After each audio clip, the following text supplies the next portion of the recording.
Hey there. For this video I've put together the basic structure for Worths General Store from Red Dead Redemption 2.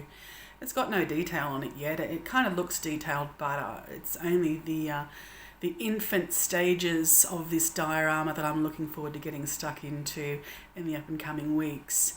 It's just made of cardboard and coffee stirrers pretty much, but you know, you can do a lot with a couple of really basic materials.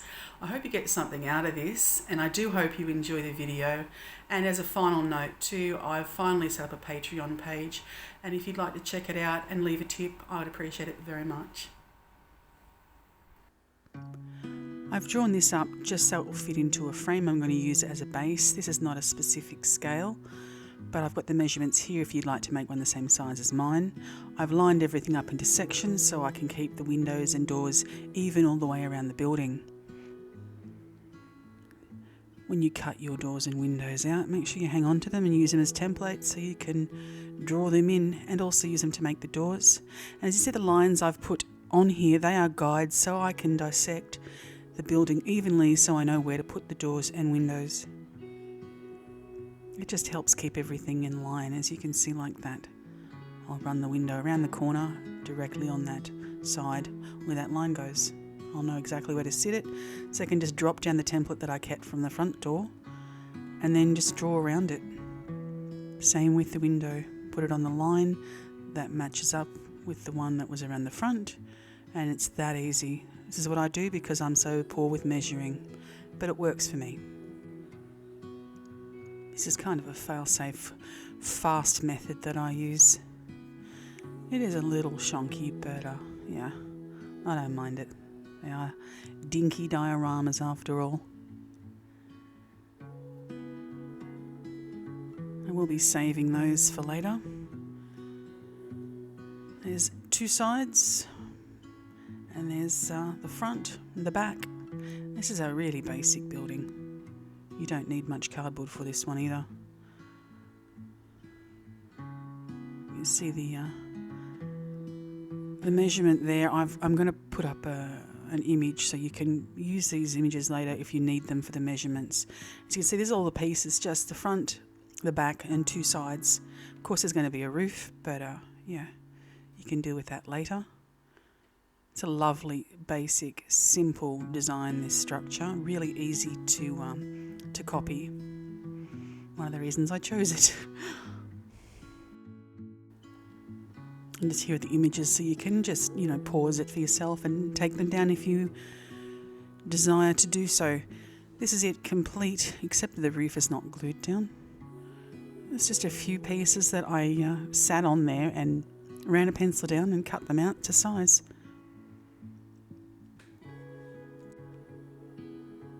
It's a really lovely basic roof too. No angles, just drop them straight on, no mucking around. It's really, really nice. That's all you need. For the boards, the wooden boards, there are cardboard strips. The type of cardboard you use for this, you have to be a little specific. Make sure it's not too thick or too thin. But you can see by this thickness, you know, it doesn't have great big corrugations. You want some, but not huge ones. And then you just cut it into, you know, suitable strips. Ones that you think would be about the right width. And then you make about 5,000 of them and then start gluing them on. I use a really nice thick water-based glue. It dries very quickly and it's very, very strong, this one. I love this glue. You leave a little bit of spacing between them.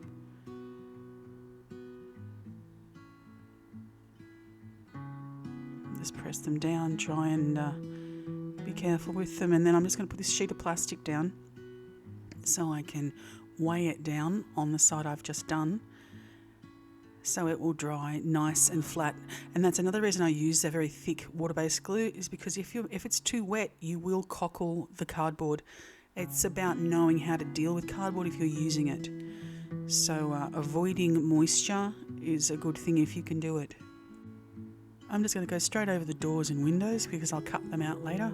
Saves an awful lot of time mucking around cutting specific pieces and lengths to to make the build, and it's very neat when you cut around it as well.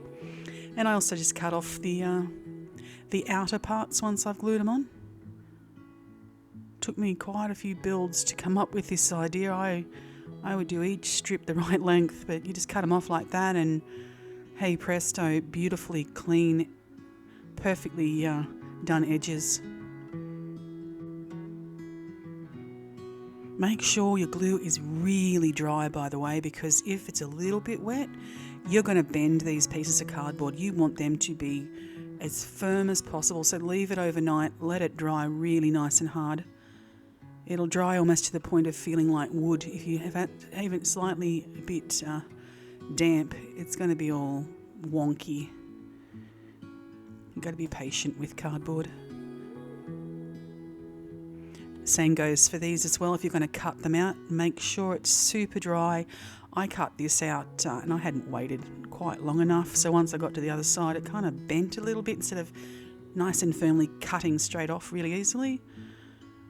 So yeah, I put a light inside this so you can see right through it. It makes the job a lot easier to cut them out as well once you've done that. You won't be trying to figure out where the hole is. See how untidy that is? It's because I didn't wait long enough. And that's it done, once it's all neatly trimmed up. And then I'm going to do the shingles on the roof. I just use strips of cardboard from a tissue box, and then I just cut along little tiny snips all the way along, then cut the strip. And then again with the same nice thick glue, because you'll find this cardboard also will cockle a bit and buckle if you don't use a nice dry, well, it's not dry, it's obviously wet, but you know, the least moisture content. I always sound so specific when I describe things. I think you know what I mean though. Also, you got to be aware of how much glue you use, because you know it takes a little practice. Too much glue makes it too wet. So yeah. And same with the roof, as I did with the sides. Just give them a nice snip. Doesn't have to be right along the edge, just a little bit out, so you've got that little slight overhang. And that's the body ready to start painting and doing a little bit of the detailing on. I'm going to give it a good spray of this flat brown. I did do a black on top of it as well after that. It had a bit of sheen to it, and even the black for some reason had a bit of a sheen to it, so I got a very flat brown acrylic. It's just like a primer, and I just put that on top of it as well because I don't want it to be shiny at all. It's got to look like wood, and if it's got a shine on it, you know, unless it's lacquered, meant to look like lacquered wood, it's going to look weird. So I did this to knock that shine out of it. And then I put the green on. It's green. It's most definitely a green. It looks like grey under the camera like this. It's a viridian green mixed with a hint of sort of a very light grey or an off-white. You want it to look natural, especially if you're using green on a building. It's going to look really strange if it's not a very sort of toned down colour. I'm doing just almost just a dry brush, a heavy dry brush, very, very roughly. It's like I'm dusting it. I did 2 coats like this so I could get the colour the way I wanted it. It wasn't quite enough with the first coat.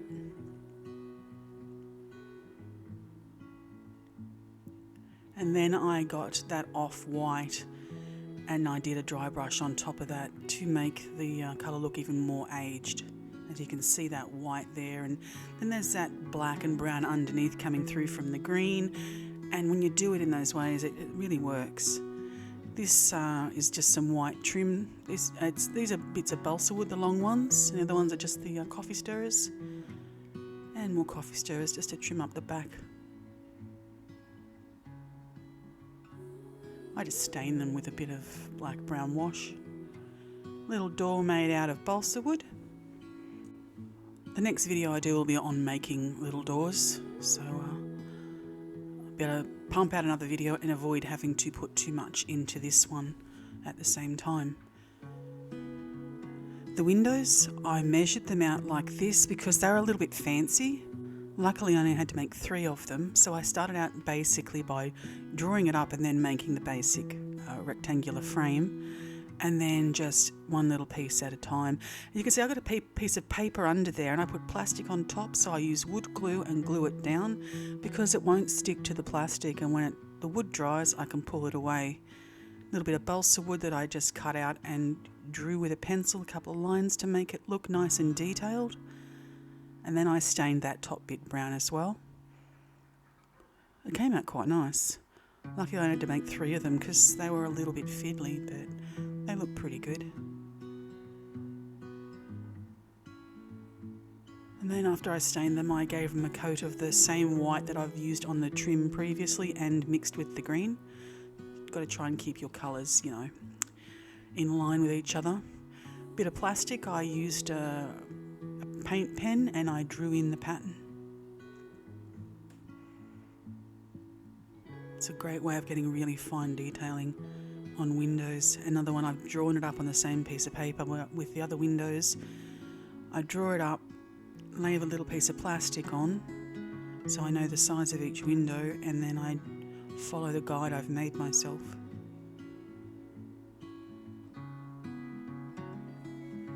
I've just used a reference image of this building to guesstimate this sort of thing, but I go by even numbers. It's also when I make buildings, I use even numbers to try and make sure my measurements actually do work out. When you put these on, make sure that your paint from the paint pen is on the inside, so if anyone ever touches it, they're not going to scratch it off. Though it dries pretty well though. They came out quite nicely, I like them quite a lot, and they're super basic, but they look a lot more clever than they actually are, which is the joy of the things that I make. I love the way something that's very, very basic comes out looking quite clever. Gee, it really makes a cardboard box into a building, doesn't it, when you go sticking windows on there. I'll do 2 very basic bottom ones, put one around the side for the top and one in the back. Little side door and trim everywhere. It's just, it's a rinse and repeat process, this sort of stuff, but it looks good. I'm going to do the painting text on this. I haven't finished doing this. I am wrestling with it because it didn't come out as tidy as I would have liked. I'm going to fix it, but how I did it was I traced it off my computer screen from an image, and then I cut it out. You can see I've got a few letters that I haven't cut out. It's because the way they were sitting together, I was concerned that I would get paint, everywhere, say between the W and the O. You could see if I went there painting it like that, I would have really stuffed it up. So after I did these letters, I just went back, cut these out, and then did those letters on their own independently. It worked out. It's doing writing text on something. If it's not really good, it can look really, really bad. So I have to play with it a little bit more. But just stipple very, very lightly. And if you make a mistake, go back to the green paint that you had and put it back on top. Though you may need some brown first, because if you go putting the green on top of the white, it's actually going to be a lighter green. So very carefully put a little bit of brown down, and then that green back on top stippled, and then you can try and have another go at your letters again after that. I actually did this, and you can't see I've done it because that's the way I did it. Don't be afraid to make mistakes. You just have to know how to fix them, and then you'll be all right.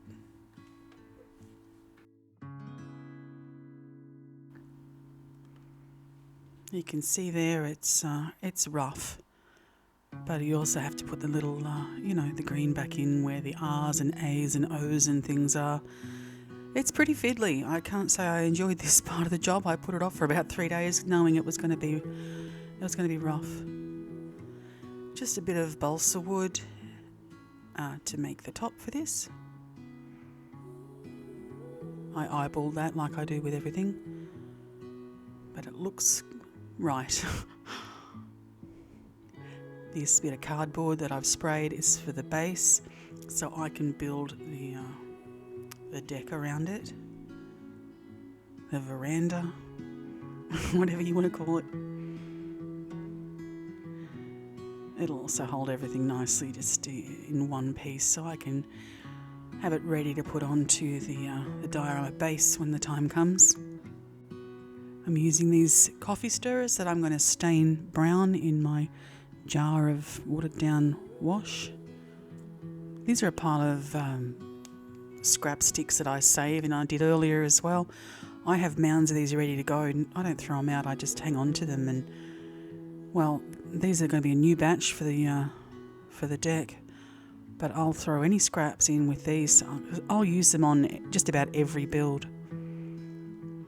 I'll just pour my watered down black and brown acrylic in there and stain them for a little while, not too long. I don't want them to go all funny or warped or anything like that. I don't know if they would, but I'll assume that they would if they were left in there long enough. I'll just give them a nice little bit of a soak for a couple of minutes, and then pull them all out and individually place them on a tray so they get nice and dry.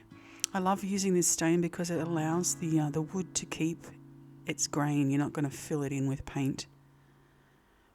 It's my patented drying device for my sticks. All of these I just did turned out to be not quite enough. So when you're making stuff, always make way more than you think you'll need, because I did and it still wasn't quite enough. They come out good, they really do.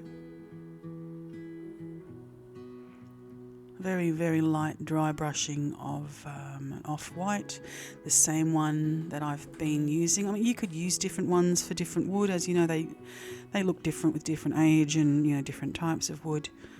But I'm going to stain it up later at different levels of stain, so it's not going to all look exactly the same. Dry brushing each piece like this individually can also help with the wood looking more realistic. If you go laying them down and then painting them all in one go, you're not going to have that sort of individual board look. It's going to be too uniform. But this way it kind of looks like each one has had a different bit of wear and tear. I just cut the shape of, the corners out on ones that are around the doorways and on the edges, and just slot them in so they'll be nice and tidy. It's a little uneven, but I like it. I have placed pieces at the end, one on the left, one on the right, and one up for the side. It's going to go up around the back. They're my indicators, so they're nice and straight, so I can have them and glue my way along, so I'm not going to get all wonky and crooked as I go. This is the corner piece where the stairs will come down later. I'm just going to guess the angle. Just mark it in. Use a pencil so you can erase it if it's not right. And I'm going to snip it off. I put a little piece of a support under there because I knew when cutting it, it's gonna have some resistance with the scissors. So I'm hoping to keep it stable enough so they're not going to start breaking off when I start hacking into it. It's just a little bit of security for it. I started cutting with very, very heavy duty scissors, and the first piece did come off. I was expecting that to happen. The rest started to feel a little bit insecure about. I hacked through it, and it was a bit messy, but yeah, it worked out. I just filed the front off, glued that other piece back on, and then stained it where I'd cut it away because it's exposed for the coffee stirrer looking a little bit pale on the inside. So I just popped it back on. Yeah, file that down right there. That was it. Saved me a lot of time trying to measure each piece and glue them on. And you see how tidy it is there after I've stained it and filed it just a little bit. a building like this is very forgiving for mistakes. Another reason I like doing these types of buildings. The stain again. I'm just going to try and dirty it up a bit. I'm not doing the whole building because I'll be doing that in part 2 of this when I've put the diorama all together. So I make everything a big cohesive, one piece diorama. But I'm just doing this because it really sort of aids the look of this decking. It looks a bit free floating without the stain on it, and it looks, it looks better in an image when you've got it a bit dirtied up.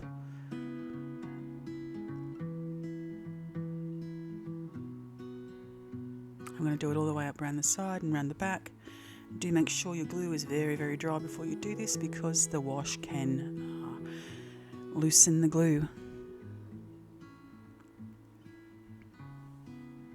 I've just done the same as I did on the roof with the shingles, just to make the awning.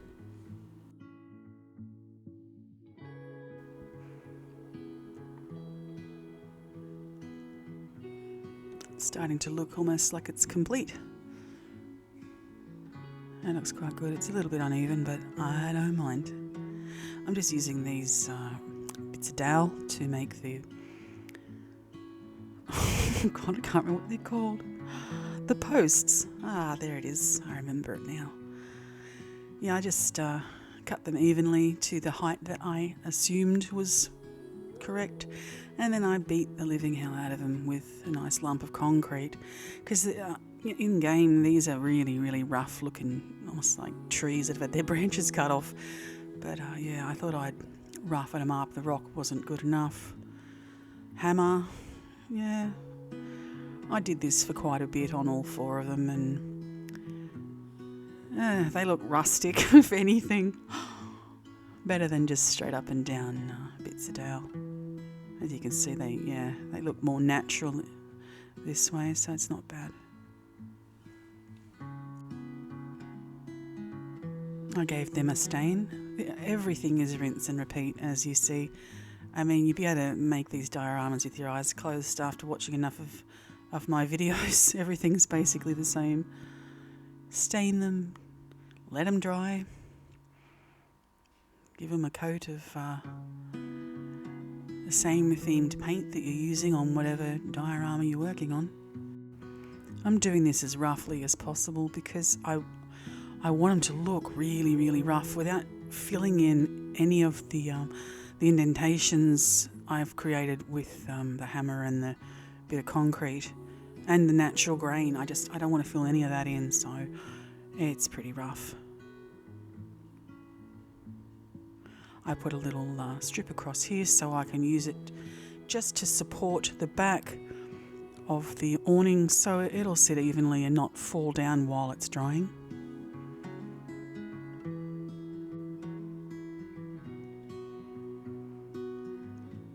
I glued it up, and the bits of dowel, I sit usually one each end and then let the roof dry. Don't glue it all down in one go. Let the awning dry on its own independently before you go sticking any supports permanently under there, because you may need to do some adjustments. If you're anything like me, you'll need to do adjustments. And my big adjustment was I was looking at it and realised that they're just way too thick. So I got some thinner dowel and beat that up and stained it, and then it looks a lot better. It looked really clunky with these big ones, and that's the stuff you got to keep in mind. Stand back and look at it and figure out, is it right? Why does it look a little bit wrong? In this case, it was thickness of dowel. A little strip across the front that I'll later be attaching much detail to, which I'm very excited about, because this was some tedious stuff making this building. There was no fantastic detail fun. A bit around the side to tidy it up, and that's it for the basic built body ready to go for the diorama and start having a lot of fun with. It's come out nice. I especially like the windows. It's got a lot of work to be done on it, a lot of detail on the building itself and staining and all sorts of good stuff. But yeah, it's going to look great when it's done, and I've got to figure out about doing the text. But yeah, I'll get on to that, and it's going to be great. I hope you got something out of this, and I do hope to see you next time.